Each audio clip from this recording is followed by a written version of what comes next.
Grand Touring Motorsports started as a social group of car enthusiasts, but we've expanded into all sorts of motorsports disciplines, and we want to share our stories with you. Years of racing, wrenching, and motorsports experience brings together a top-notch collection of knowledge and information through our podcast, Break Fix. Hey everybody, Crew Chief Eric here, and today we're going to cover my article, which is a TV and movie review titled The Cars of Downton Abbey.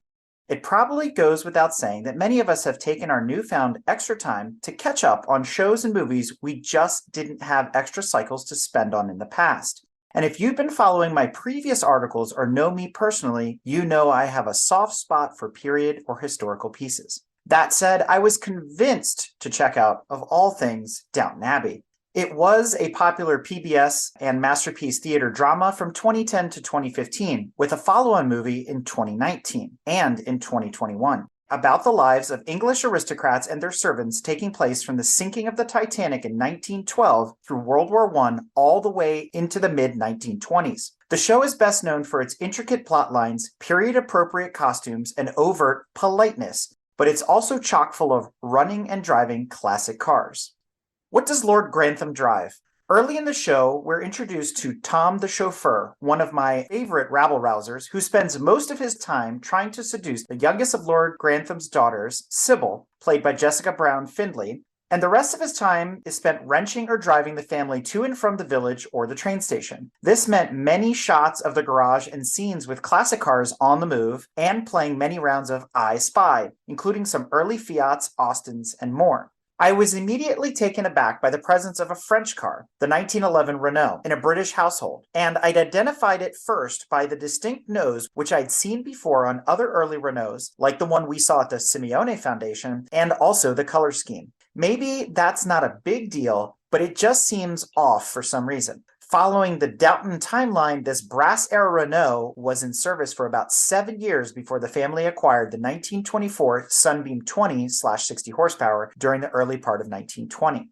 I took issue with some of the inconsistencies with the show. You'd see 1920 to 22 Ford Model Ts being used in town or on the farms well before their time, including pre-World War I. And the same is true of the Sunbeam, but it's by far my favorite daily driver. It was low to the ground and had a bit more grunt to it than the other cars used in the Grantham fleet. The Sunbeam was the most used car during the course of the show, even though they tried quietly to replace it midway through season 3 with a 1924 Cadillac V63 in a similar color scheme. The heir apparent. What we do come to find out during some of the behind-the-scenes vignettes of Downton Abbey is that, like many of the actors, including Hugh Bonneville playing Lord Grantham, Alan Leach as Tom Branson, Matthew Good as Henry Talbot, they actually learned to drive and drove many of these classic cars during the filming of the show. And some of you might recall that Hugh Bonneville was also on Top Gear as a star in a reasonably priced car. And if you check our show notes, you can check out the behind the scenes of that recording as provided by YouTube. Meanwhile, Matthew Crawley, played by Dan Stevens, the heir to Downton, and his new bride, Lady Mary, played by Michelle Dockery, on their return trip from their honeymoon, took delivery of this most beautiful light green 1927 AC6. Unfortunately, this is yet another incorrect vehicle for the show's actual timeline, since it would have been built after the final episode. Nevertheless, this two-seat roadster made many appearances before the story took a dramatic turn at the end of season 3. By the way, this is the same AC brand that would later turn out the famous Cobra. Brooklands.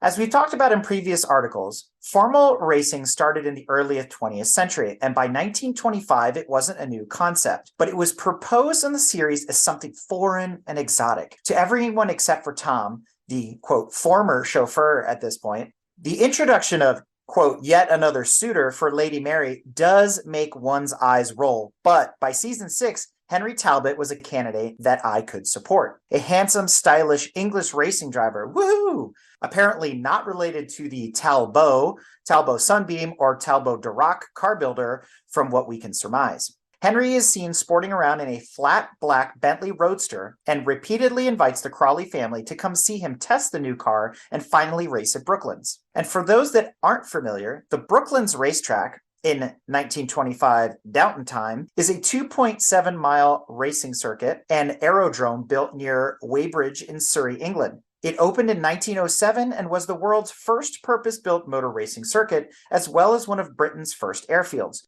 which also became Britain's largest aircraft manufacturing center by 1918. Since most of the hour-long Season 6, Episode 7 was spent and focused on Brooklands, it meant we spent a lot of time focusing on cars, the track, and racing. Hoorah!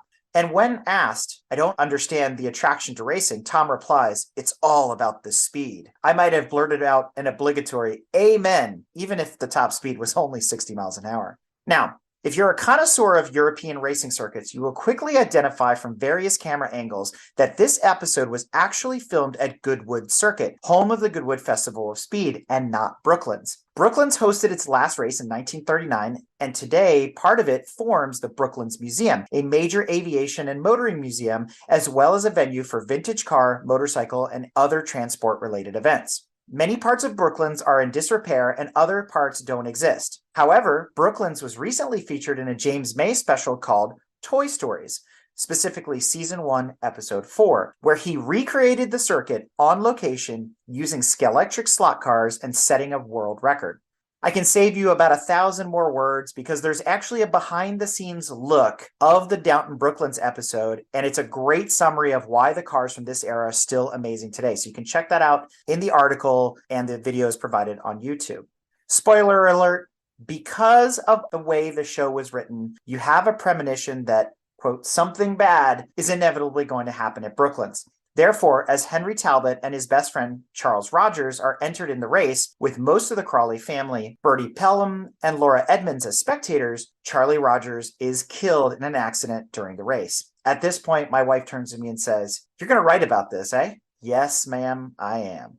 Initially, I figured, meh, Downton Abbey is going to be some stuffy pre-war British soap drama, and it'll just be okay. I'll give it an episode or two. But I found myself rather enamored by all aspects of it. The show has its moments of exaggerated drama and bits of upstairs, downstairs. But each episode is packed and feels like a separate movie and not a serial or episodic story. And much to my surprise, withstanding the urge to spoil the show for anyone that hasn't seen it yet, it's more complex than anything I've foretold here. The performances by the Dowager Countess, played by Maggie Smith, who you might know from the Harry Potter series, and Isabel Crawley, played by Penelope Wilton, in my opinion, are the main reasons to watch the show. Oh yeah, and the cars. Don't forget about the cars. Editor's note, to my wife, quote, "He's nice, he likes cars, and he's mad about you. I rest my case," said Tom Branson to Lady Mary about Henry Talbot. Thank you all, and never stop learning.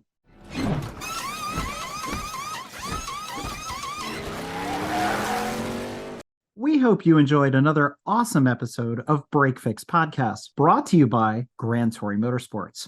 If you'd like to be a guest on the show or get involved, be sure to follow us on all social media platforms at Grand Touring Motorsports. And if you'd like to learn more about the content of this episode, be sure to check out the follow-on article at gtmotorsports.org. We remain a commercial-free and no annual fees organization through our sponsors, but also through the generous support of our fans, families, and friends through Patreon. For as little as $2.50 a month, you can get access to more behind-the-scenes action, additional pit stop minisodes, and other VIP goodies, as well as keeping our team of creators fed on their strict diet of Fig Newtons, gummy bears, and Monster. So consider signing up for Patreon today at www.patreon.com/GT Motorsports.